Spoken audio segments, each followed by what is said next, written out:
umurisho w'ingoma z'abarundi wumvikanye mu murwa mukuru w'u Burundi, aho abavuzi bazo bari baturutse mu ntara zose z'igihugu baje kurushanwa.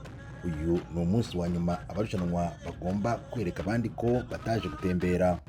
Kuva mu mwaka wa 2014 ishami ry'umuryango w'abibumbye ryita ku burezi, siyansi n'umuco UNESCO ryashyize ingoma z'abarundi ku rutonde rw'umurage ndangamuco w'isi. Kumva cyangwa se kureba aho abarundi bavuza ingoma bihita bigusubiza mu gihe cya cyami, aho uyu murisho udasigana n'imbyino wavugirizwaga umwami nk'ikimenyetso cy'ibyishimo. Si ibyo gusa ariko kuko umurisho w'izi ngoma uri mu biranga umuco w'abarundi. Bamwe mu barundi bitabiriye iri rushanwa babwiye ibiro ntaramakuru by'abafaransa AFP ko bizeye kubungabunga umuco wabo bakoresheje uyu murisho w'ingoma utabona ahandi. Kadende Leopold, umwe mu bavuza ingoma, ati isi yose igomba kumenya ko ingoma z'abarundi ari iza mbere. Ingoma z'Uburundi n'ubu nyene tuguma dushaka kwamamaza kugira ngo ku isi yose tugume tuvugangwa ko ingoma z'Uburundi arizo za mbere ku isi yose.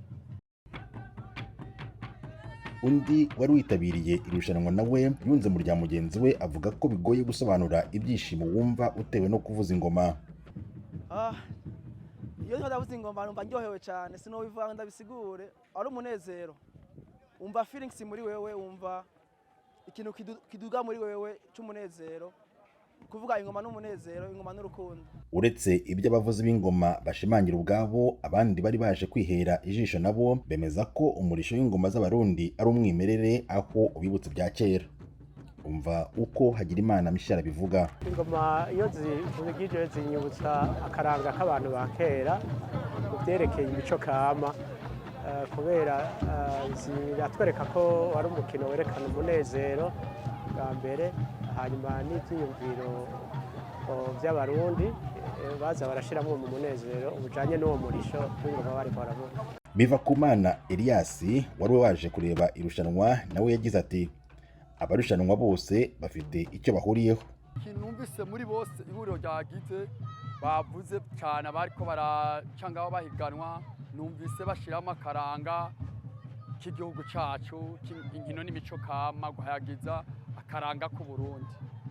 Uretse kuba ingoma z'abarundi ziri mu biranga umuco ndetse zikaba zaranavugirizwaga umwami mu gihe cyabo, uyu munsi izi ngoma ziza ku isonga muri bumwe mu buryo bukoreshwa hagamijwe gushimisha abantu mu minsi mikuru n'ibirori bitandukanye harimo n'amakwe.